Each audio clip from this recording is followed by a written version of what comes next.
ব্রাজিলের স্বপ্নের হেক্সার আগে নিজের হেক্সা পূরণ করলেন আর্লিং হল্যান্ড। তবে প্রশ্ন হলো কিসের হেক্সা? আর হল্যান্ডের দেশ নরওয়ে কবে 5টা বিশ্বকাপ জিতল? আসেন জিনিসটা খুলে বলি।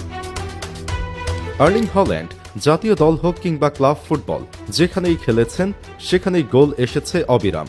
2025 সাল জুড়ে নরওয়ে ও ম্যানচেস্টার সিটির জার্সিতে একের পর এক গোল করে আবারও নিজের শ্রেষ্ঠত্ব প্রমাণ করেছেন আর্লিং হল্যান্ড। আর এই ধারাবাহিক পারফরম্যান্সের ফল হিসেবেই ব্রাজিলের আগেই নিজের ব্যক্তিগত পুরস্কারের হেক্সা পূরণ করলেন এই তারকা। টানা ষষ্ঠবার নরওয়ের বর্ষসেরা ফুটবলার নির্বাচিত হয়েছেন তিনি। এর মধ্য দিয়ে নরওয়ে ফুটবলে নিজের আধিপত্যকে আরও শক্তভাবে প্রতিষ্ঠা করলেন এই তারকা ফরওয়ার্ড। নরওয়েজিয়ান ফুটবল অ্যাসোসিয়েশন প্রতি বছর দেশের সেরা নারী ও পুরুষ ফুটবলারকে স্বর্ণ পদক বা গোল্ডেন বল পুরস্কার দিয়ে থাকে। পুরুষদের বিভাগে গত 6 বছর ধরেই এই পুরস্কার উঠেছে হল্যান্ডের হাতে।